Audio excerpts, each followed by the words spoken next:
Praise be Jesus Christ, now and forever. Well, it's been a busy month here at St. Edward. We've had the Life Chain, the Knights of Columbus food giveaway, our school's annual Fall Fest. We had the groundbreaking ceremony of our school's expansion project. And of course, on the 13th, we celebrated the feast day of our patron, St. Edward. But earlier this month, on the 15th, it was the feast of St. Teresa of Avila. Now, anyone who has read even a little of St. Teresa has likely come across the famous prayer simply known as, "Let nothing disturb you." It goes like this: "Let nothing disturb you. Let nothing frighten you. All things pass away. God never changes. Patience obtains all things. They who have God lack nothing. God alone is enough."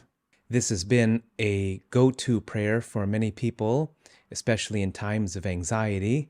But when you think about it, it's a very bold prayer. Let nothing disturb you. Let nothing frighten you. All things pass away. God never changes. Patience obtains all things. They who have God lack nothing. God alone is enough. Listen to how St. Teresa is so absolute in her language. What if something disturbs us?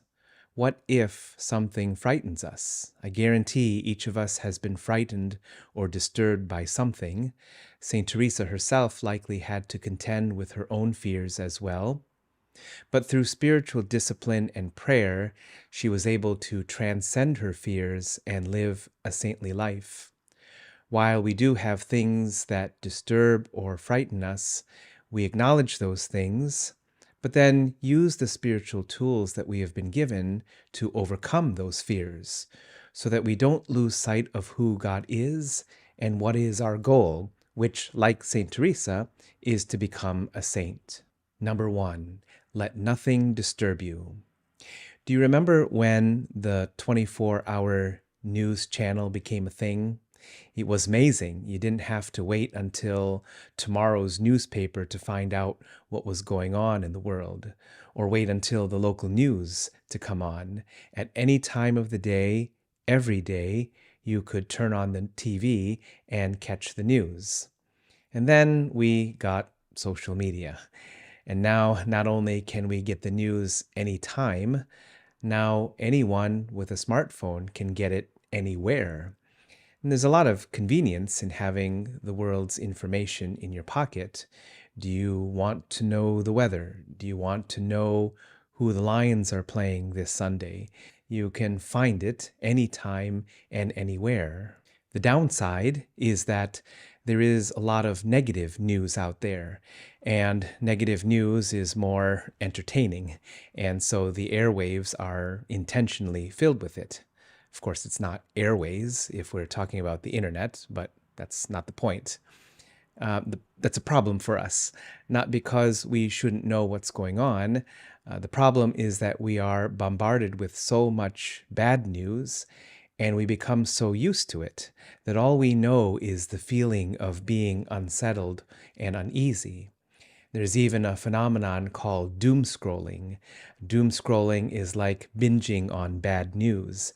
And even though it troubles us and leaves us feeling uncertain, anxious, or distressed, we seem to want to keep looking for more. But we have a choice. Let nothing disturb you. That is a choice that we can make. We can choose not to be disturbed. You can choose to limit the time you watch the news or read what's on the internet. Moreover, we can choose to not be disturbed even in the presence of disturbing things. Number 2, let nothing frighten you. Fortitude is the virtue that allows us to persevere towards some good, even in the face of great difficulty. Fortitude is not the elimination of fear. It doesn't mean that we have no fear. It means that we have the ability, the power, to control our fear and not allow it to prevent us from doing what we know must be done. So how do we grow in fortitude? Well, fortitude flows naturally from faith, hope, and charity. When we believe the promises of God, faith, and have confidence not in ourselves, but in the strength of Christ, hope, and we are motivated by love, charity, we will find ourselves filled naturally with the virtue of fortitude. I'm a big fan of The Lord of the Rings, and there's a great speech that Samwise Gamgee gives reminding Frodo of the need to keep going. And he's talking about the great stories of heroism. And he says, Folk in those stories had lots of chances of turning back, only they didn't. That's fortitude in a nutshell. The strength to persevere and not turn back. Number 3, all things are passing. At first, this doesn't sound comforting. The thought of all things passing might make us even more distressed. But here it refers to that Carmelite virtue of detachment. St. John of the Cross illustrated the need for the mortification of all voluntary desires or detachment. He described a bird tethered to the earth with a string. Whether it's a small string or a large rope, it doesn't matter. Either will hinder its flight to God. Father John Hardon defines attachment as emotional dependence either of one person on another or of a person on some real or illusory object. The first condition for progress in sanctity is some mastery over one's attachments. To say that all things are passing is to remind ourselves that it is pointless to hold on to worldly things. They are going to pass anyway, and if we are too attached to them, then our losing them will cause us great sadness. But when I allow my soul to fully accept this truth, I get a glimpse of pure freedom, even ecstasy, which in the Catholic mystical sense means that we are taken out of ourselves in order to be completely attached to God. In those moments, I realize that all I need to do is get out of the way of my fears. They are just passing through. Number 4, God never changes. This is a theological statement about the nature of God. God, by definition, cannot change. He's God. He's infinitely perfect and complete in himself. He cannot change and wouldn't need to change anyway. Jesus Christ is the same yesterday, today, and forever, which makes him the one thing that we can always depend on. Most human beings fear change, and it seems that so many things today are in chaos, both in the world and even in the church. But as long as we have God, no matter how much life changes, there is one reality that never changes. That unwavering presence of God, along with his love for us, is what can always keep us grounded. Number 5, patience obtains all things. What is patience? Patience is the strength to bear suffering without sadness or bitterness or anger or resentment. Patience hardens the soul, helping a person bear hardships peacefully. So how does patience obtain all things? Because, as the old saying goes, nothing good comes easy. There will always be some suffering or hardship or trial to endure. Without patience, one cannot overcome those sufferings and thus cannot obtain the good that the soul desires. And often what causes us to succumb to the heavy weight of our crosses is not the crosses themselves. It is often the sadness or discouragement that we experience because of them. And sometimes that's enough for us to give up. I just don't want to go on with it. Patience then allows us to bear suffering. Note that patience doesn't get rid of the suffering. It allows us to bear the suffering without becoming discouraged or bitter. It's related to the virtue of long suffering, also known as longanimity. In his Summa Theologica, St. Thomas Aquinas maintains that longanimity and patience both deal with enduring difficulties for the sake of a good. But patience focuses on the difficulties and overcoming them, whereas longanimity focuses on the good and obtaining it. Both are necessary to obtain the good. Longanimity is waiting in hope, but it needs patience to fortify the soul against the difficulty of waiting itself. Number 6, they who possess God lack nothing.